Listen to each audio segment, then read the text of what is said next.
since that time that I sat and wore the shoes you're wearing today. And what I realize is that there's a bigger picture than just telling or what we call snitching. Mm-hmm. When you look at 6ix9ine, and you might disagree when I tell you this, I feel that he's being victimized right now, right? And the reason why I say that is we're expecting him to understand codes that he never lived under. We're expecting him to live by a code that he never ever was a part of in the first place. We're expecting him to understand the rules of engagement in the streets when he's not a street guy. We're expecting him to follow all the rules of the things that the people around him should have brought to his attention or should have taught him before he got into it. Now, clearly he's an entertainer. He gonna say all kind of reckless shit. He's doing it right now, right? But what entertainer you know ain't gonna do that? 50 Cent did that same shit TEKASHI doing 10 years ago. But see, right? As far as I'm talking about being antagonizing. Can I say something? What I want, and I hear what you're saying. I don't want to cut you off because it lags in and out.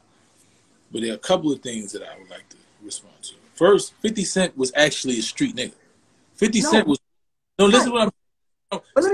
You've been giving examples, right? And I've been listening to examples about people that did what he's doing, and you compare him, like you say, yo, like you was talking about gang culture. You said gang culture is going to attract gang people. You know, when Game came out, he was for gangbangers. Game was a gangbanger. When Snoop came out, he was a gangbanger. You said when NWO,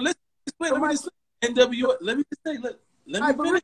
Right, just on that part. And the reason why I understand you and I know why you feel like that, because you're a rapper yourself and you are also a street nigga. We all know. I know your history, my nigga. You're a real street nigga. You done did your time. You did what you had to do. And you lived and you took hip-hop from a standpoint of your real life situations. Hip-hop was not only a vehicle for you, but it was a lifestyle to you. So I know why you feel that way. This generation's hip-hop ain't no lifestyle for them, bro. They don't know about half this shit. Most of the people that's talking street ain't never been in the street. Most of them ain't real street niggas. So we can't categorize them to be one. But that's what I'm trying to explain to you, right? If you go outside, right, and you take a gun, run in the bank, and you say, and you ain't a bank robber, right? You're going to jail, Akon. They don't give a fuck. They don't listen to what I'm trying to tell you. Look, I'm not going to ask you, yo, are you really a bank robber? Like, who did you learn how to rob banks? It's the same rules apply. Listen to me. If you can't fight, right? And you jump in the ring with a nigga who can fight real good, and you throw on gloves, he gonna beat the shit out of you. Nobody's gonna say, yo, how many lives have you practiced? Are you really a boxer? What I'm trying to explain to you, this man jumped into a field, right? And he did all the shit that the real gangster niggas do. They call you out. They say, I'm gonna come to your block. I'm gonna do this to you. I'm gonna do that. He called out everybody. He told niggas to suck his dick. He said, when men sat him down respectfully and said, yo, brother, you bugging out.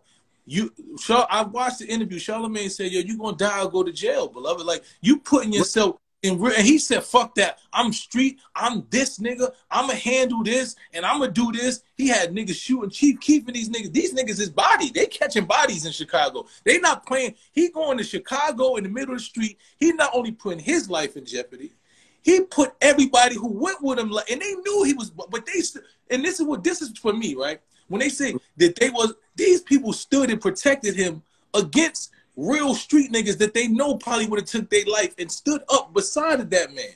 Bro, if they was protecting him, but what I'm saying is if they was protecting him, first of all, he wouldn't have got that close to the street.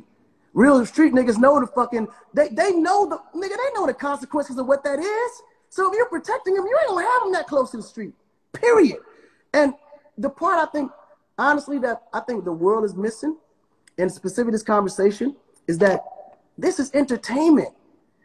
In real life, we're not going to rob no bank because we know we're gonna goddamn get caught. No, hold on. I'll let you talk now. I ain't stop you. When you said the bank robber thing, you're right. But that's in real life, bro. This is fake. This is entertainment. This is not real. We are in the music business. Con, can I ask you a question? But this is what I'm saying. This is nigga, we in here to make money, get rich, and die. We're not in here to get killed early before we get to the bag. Who does real things on real life in social media on TV for everybody to see? Who does that, my son? What I'm trying to explain to you, right? I just, because to me, like, so listen to me. If based on what you saying, right? TEKASHI should have been able to go to the judge and said, no, none of this shit is real. These bodies. No, listen. You said, listen to what I'm saying. You tell me. No, I'll let you talk. I just want to know, based on what you said, Con, to go to the judge and say, hey, this is all entertainment. We didn't really shoot at them people.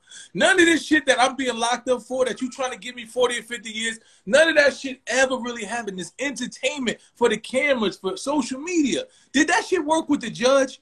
Did the judge, did him saying that he was entertaining somebody stop people from getting, did he, you know, he didn't, when he sat on that cell, and you know, and another thing is, that man told on people that ain't have shit to do with it. Like, he was saying, yo, Cardi B, you know, Cardi B does this, and yeah, Jim Jones. Like, this man brought niggas that never even really talked to him in the streets. Never seen like this. Listen, I agree with you. I agree with you. But this is the thing. TEKASHI ain't never denied that he was a snitch. He owned up to the fact that he was a snitch. He ain't denied. He said, listen, you got my point. Con, you got my point, right? So, right. I don't even talk about TEKASHI. I haven't. When he first came, I knew he was going to do this when it first happened, and because I've been in the streets, I know a real nigga. I knew he wasn't going to stand up. So cool, I said it. I said I told you. I left it alone. He came home. I didn't even respond. I was angry. The only time I respond, Akon, was when Nicki Minaj did a song with him, and then you let this man remake one of my favorite songs, a stand-up nigga song, not just any song. I would have been mad at you because I respect you on a different level. I seen you as one of me. You understand what I'm saying? It was like me seeing my homeboy walking around with Alpo, like a nigga that I fuck with in Harlem walking around with Alpo. I don't really give a fuck about Alpo. I said he a snitch. I'm done with him. I don't really care about him. And I'm not trying to run around. I'm not angry at you. You a snitch. You've been categorized as you are, whether you